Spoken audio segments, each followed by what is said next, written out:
Chapter 2. From Trade to Territory, the company stabilizes power. Aurangzeb was the last of the powerful Mughal ruler.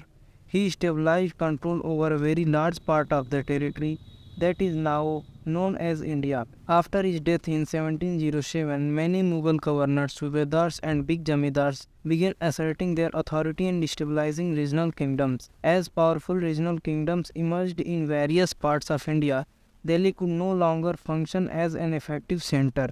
By the second half of the 18th century, however, a new power was emerging on the political horizon: the British. Did you know that the British originally came as a small trading company and were reluctant to acquire territories? How then did they come to be masters of a vast empire? In this chapter, you will see how this came about. East India Company comes east. In 1600, the East India Company acquired a charter from the ruler of England, Queen Elizabeth I, granting it the sole right to trade with the East. This meant that no other trading group in England could compete with the East India Company. With this charter, the company could venture across the oceans, looking for new lands from which it could buy goods at a cheap price and carry them back to Europe to sell at higher prices. The company did not have to fear competition from other English trading companies. Mercantile trading companies in those days made profit primarily by excluding competition so that they could buy cheap and sell dear. The Royal Charter, however, could not prevent other European powers from entering the eastern markets. By the time the first English ships sailed down the west coast of Africa, round the Cape of Good Hope and across the Indian Ocean, the Portuguese had already stabilized their presence in the western coast of India and had their base in Goa. In fact, it was Vasco da Gama, a Portuguese explorer, who had discovered this sea route to India in 1498. By the early 17th century, the Dutch too were exploring the possibilities of trade in the Indian Ocean. Soon the French traders arrived on the scene. The problem was that all the companies were interested in buying the same things. The fine qualities of cotton and silk produced in India had a big market in Europe. Pepper, cloves, cardamom and cinnamon too were in great demand. Competition amongst the European companies inevitably pushed up the prices at which these goods could be purchased, and this reduced the profits that could be earned. The only way the trading companies could flourish was by eliminating rival competitors. The urge to secure markets therefore led to fierce battles between the trading companies. Through the 17th and 18th centuries, they regularly sank each other's ships, blockaded routes, and prevented rival ships from moving with supplies of goods. Trade was carried on with arms, and trading posts were protected through fortification. This effort to fortify settlements and carry on profitable trade also led to intense conflict with local rulers. The company therefore found it difficult to separate trade from politics. Let us see how this happened. East India Company begins trade in Bengal.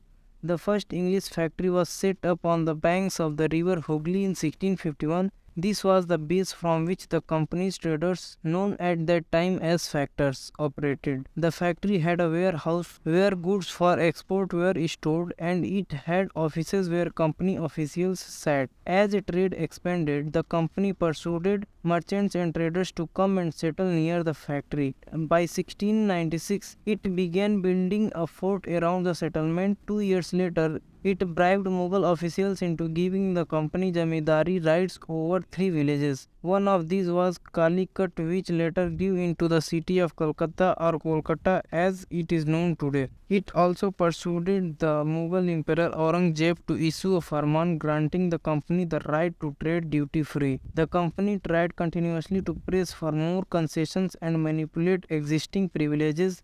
Aurangzeb's farman, for instance, had granted only the company the right to trade duty-free, but officials of the company who were carrying on private trade on the side were expected to pay duty. This they refused to pay, causing an enormous loss of revenue for Bengal. How could the Nawab of Bengal, Murshid Qali Khan, not protest? How trade led to battle? Through the early 18th century, the conflict between the company and the Nawabs of Bengal intensified. After the death of Aurangzeb, the Bengal Nawabs asserted their power and autonomy as other regional powers were doing at that time. Murshid Qali Khan was followed by Alivardi Khan and then Sirajuddaula as the Nawab of Bengal. Each one of them was a strong ruler. They refused to grant the company concessions, demanded large tributes for the company's right to trade, denied it any right to mint coins, and stopped it from extending its fortifications. Accusing the company of deceit, they claimed that the company was depriving the Bengal government of huge amounts of revenue and undermining the authority of the Nawab. It was refusing to pay taxes, writing disrespectful letters, and trying to humiliate the Nawab and his officials.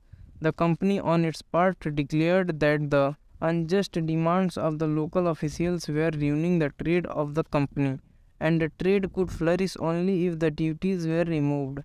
It was also convinced that to expand trade, it had to enlarge its settlements, buy up villages, and rebuild its fort. The conflicts led to confrontations and finally culminated in the famous Battle of Palasi. The Battle of Palasi. When Alivardi Khan died in 1756, Sirajuddaula became the Nawab of Bengal. The company was worried about his power and keen on a puppet ruler who would willingly give trade concessions and other privileges. So it tried, though without success, to help one of Sirajuddaula's rivals become the Nawab. An infatuated Sirajuddaula asked the company to stop meddling in the political affairs of his dominion, stop fortification, and pay the revenues. After negotiations failed, the Nawab marched with 30,000 soldiers to the England factory at Kasim Bazar, captured the company officials, locked the warehouse, disarmed all Englishmen, and blockaded English ships. Then he marched to Calcutta to stabilize control over the company's forts there. On hearing the news of the fall of Calcutta, company officials in Madras sent forces under the command of Robert Clive, reinforced by naval fleets. Prolonged negotiations with the Nawab followed. Finally, in 1757, Robert Clive led the companies armed against Sirajuddaula at Palasi. One of the main reasons for the defeat of the Nawab was that the forces led by Mir Jafar, one of Sirajuddaula's commanders, never fought the battle. Clive had managed to secure his support by promising to make him Nawab after crushing Sirajuddaula. The Battle of Plassey became famous because it was the first major victory the company won in India. After the defeat at Plassey, Sirajuddaula was assassinated and Mir Jafar made the Nawab. The company was still unwilling to take over the responsibility of administration. Its prime objective was the expansion of trade. If this could be done without conquest through the help of local rulers who were willing to grant privileges, then territories need not be taken over directly. Soon the company discovered that this was rather difficult, for even the puppet Nawabs were not always as helpful as the company wanted them to be. After all, they had to maintain a basic appearance of dignity and sovereignty if they wanted respect from their subjects. What could the company do when Mir Jafar protested? The company deposed him and installed Mir Qasim in his place. When Mir Qasim complained, he in turn was defeated in a battle fought at Buxar 1764, driven out of Bengal, and Mir Jafar was reinstalled. The Nawab had to pay rupees 5 lakh every month, but the company wanted more money to finance its wars and meet the demands of trade and its own expenses. It wanted more territories and more revenue.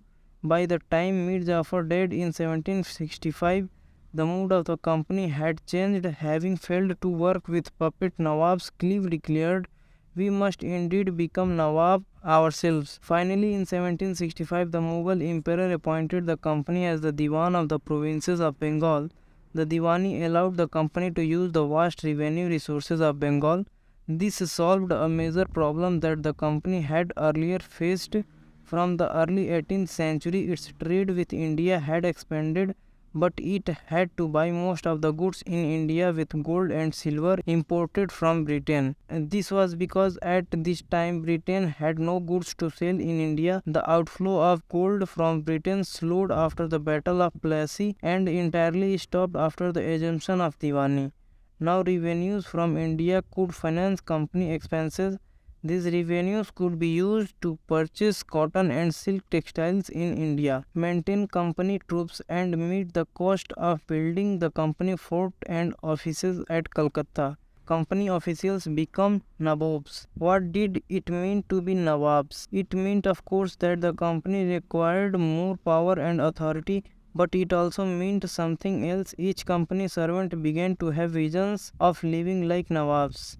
After the Battle of Plassey, the actual Nawabs of Bengal were forced to give land and vast sums of money as personal gifts to company officials. Robert Clive himself amassed a fortune in India. He had come to Madras, now Chennai, from England in 1743 at the age of 18. When in 1767 he left India, his Indian fortune was worth 401,102 euros. Interestingly, when he was appointed governor of Bengal in 1764, he was asked to remove corruption in company administration, but he was himself cross-examined in 1772 by the British Parliament, which was suspicious of his vast wealth. Although he was acquitted, he committed suicide in 1774. However, not all company officials succeeded in making money. Like Clive, many died an early death in India due to disease and war, and it would not be right to regard all of them as corrupt and dishonest. Many of them came from humble backgrounds, and their uppermost desire was to earn enough in India, return to Britain, and lead a comfortable life. Those who managed to return with wealth led flashy lives and flaunted their riches. They were called Nawabs, an anglicized version of the Indian word Nawab. They were often seen as upstart and social climbers in British society and were ridiculed or made fun of in plays and cartoons. Company rule expanded. If we analyze the process of annexation of Indian states by the East India Company from 1757 to 1857, certain key aspects emerged. The company rarely launched a direct military attack on an unknown territory. Instead, it used a variety of political, economic, and diplomatic methods to extend its influence before annexing an Indian kingdom. After the Battle of Buxar 1764, the company appointed residents in Indian states. They were political or commercial agents, and their job was to serve and further the interests of the company.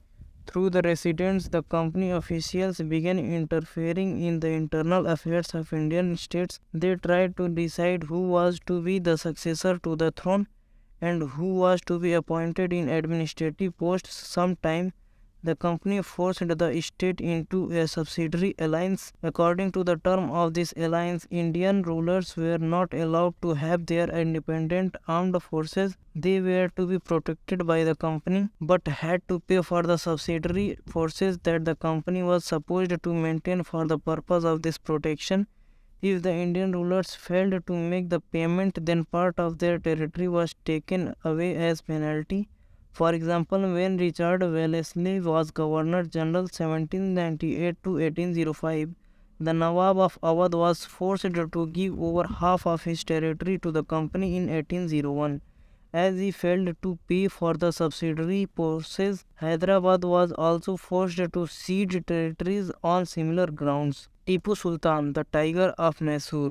The company resorted to direct military confrontation when it saw a threat to its political or economic interests.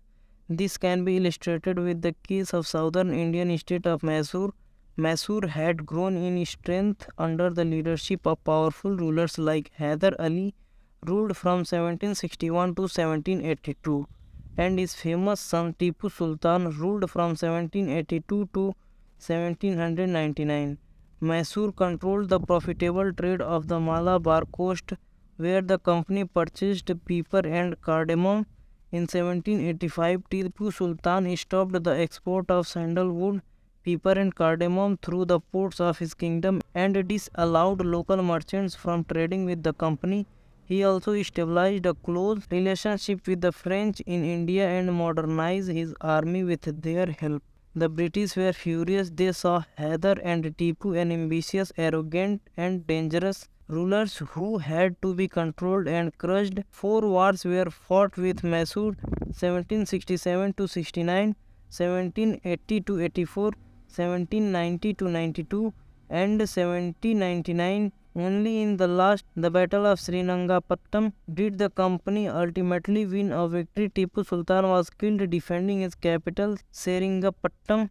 Mysore was placed under the former ruler dynasty of the Wadayars, and a subsidiary alliance was imposed on the state. War with the Marathas. From the last 18th century, the company also sought to curb and eventually destroy Maratha power. With their defeat in the Third Battle of Panipat in 1761. The Maratha dream of ruling from Delhi was shattered. They were divided into many states under different chiefs. Sardars belonging to dynasties such as Sindhia, Holkar, Gaikwad and Bhosle. These chiefs were held together in a confederacy under a Peshwa principal minister who became its effective military and administrative head. Based in Pune, Mahadji Sindhia and Nana Padnish were two famous Maratha soldiers and statesmen of the late 18th century. The Marathas were subdued in a series of wars. In the first war, that ended in 1782 with the Treaty of Salbai, there was no clear victor.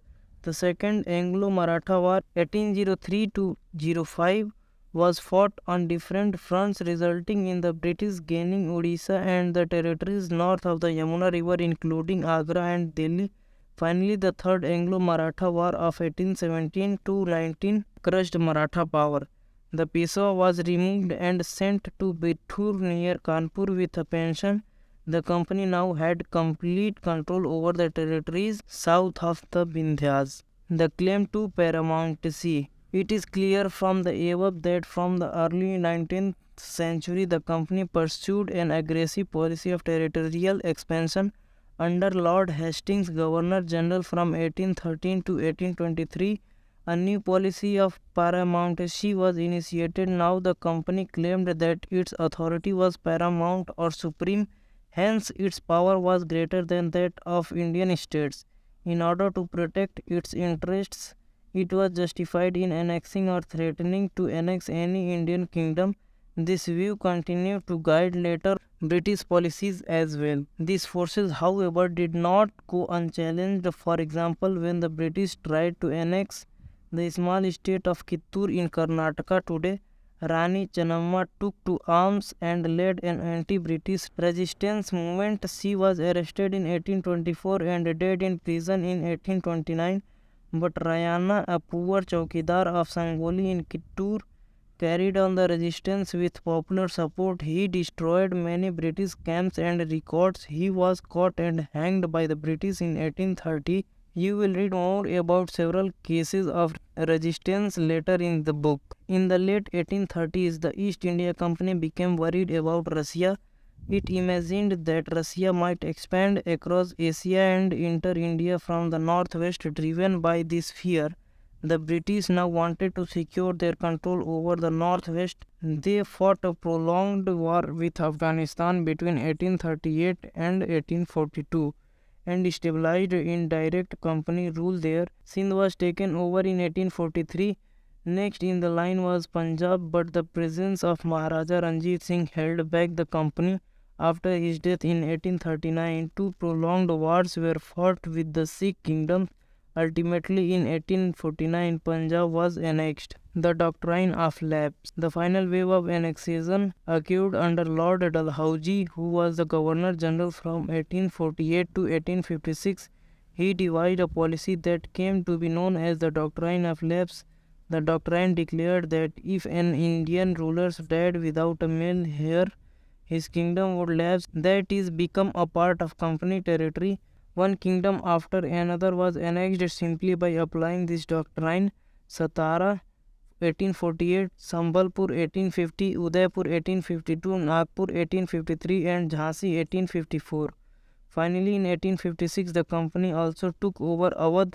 This time the British had an added argument. They said they were obliged by duty to take over Awadh in order to free the people from the misgovernment of the Nawab. Enraged by the humiliating way in which the Nawab was deposed, the people of Awadh joined the great revolt that broke out in 1857, setting up a new administration. Warren Hastings, Governor General from 1773 to 1785, was one of the many important figures who played a significant role in the expansion of company power. By this time, the company had acquired power not only in Bengal but also in Bombay and Madras. British territories were broadly divided into administrative units called presidencies. There were three presidencies: Bengal, Madras, and Bombay. Each was ruled by a governor. The supreme head of the administration was the Governor General. Warren Hastings, the first Governor General, introduced several administrative reforms, notably in the sphere of justice. From 1772, a new system of justice was established. Each district was to have two courts, a criminal court, Fauzdari Adalat, and a civil court, Diwani Adalat. Maulvis and Hindu Pandits interpreted Indian laws for the European district collectors, who presided over civil courts. The criminal courts were still under a Qazi and a Mufti, but under the supervision of the collectors. A major problem was that the Brahman Pandits gave different interpretation of local laws based on different schools of the Dharmasastra. To bring about a uniformity, in 1775, 11 Pandits were asked to compile a digest of Hindu laws. N.B. Hall had translated this digest into English by 1778. A code of Muslim law was also compiled for the benefit of European judges under the Regulating Act of 1773. A new Supreme Court was established, while a Court of Appeal, the Sadar Nizamat Adalat, was also set up at Calcutta. The principal figure in an Indian district was the collector. As the title suggests, his main job was to collect revenue and taxes and maintain law and order in his district with the help of judges, police officers, and darogas. His office, the collectorate, became the new center of the power and patronage that steadily replaced previous holders of authority. The Company Army. Colonial rule in India brought in some new ideas of administration and reformed, but its power rested on its military strength. The Mughal army was mainly composed of cavalry, sawars, trained soldiers on horseback, and infantry, that is, pedal foot soldiers. They were given training in archery, tir-andazi, and the use of the sword. The cavalry dominated the army, and the Mughal state did not feel the need to have a large professionally trained infantry. The rural areas had a large number of armed peasants, and the local jamidars often supplied the Mughals with pedal soldiers. A change occurred in the 18th century when Mughal successors, states like Awadh and Banaras, started recruiting peasants into their armies and training them as professional soldiers. The East India Company adopted the same method when it began recruiting for its own army, which came to be known as the Sepoy Army, from the Indian word Sipahi, meaning soldier. As warfare technology changed from the 1820s, the cavalry requirements of the company's army declined. This is because the British Empire was fighting in Burma, Afghanistan, and Egypt, where soldiers were armed with muskets and matchlocks. The soldiers of the company's army had to keep pace with changing military requirements, and its infantry regiments now became more important. In the early 19th century, the British began to develop a uniform military culture. Soldiers were increasingly subjected to European-style training, drill, and discipline that regulated their life far more than before. Often this created problems since caste and community feelings were ignored in building a force of professional soldiers. Could individuals so easily give up their caste and religious feelings? Could they see themselves only as soldiers and not as members of communities? What did the sepoy feel? How did they react to the changes in their lives and their identity? That is, their sense of who they were. The revolt of 1857 gives us a glimpse into the world of the sepoy. You will read about this revolt in chapter 5. Conclusion. Thus, the East India Company was transformed from a trading company to a territorial colonial power. The arrival of new steam technology in the early 19th century also aided this process. Till then, it would take anywhere between 6 and 8 months to travel to India by sea. Steamships reduced the journey time to 3 weeks, enabling more Britishers and their families to come to a far-off country like India. By 1857, the company came to exercise direct rule over about 63% of the territory, and 78% of the population of the Indian subcontinent, combined with its indirect influence on the remaining territory and population of the country, the East India Company had virtually the whole of India under its control.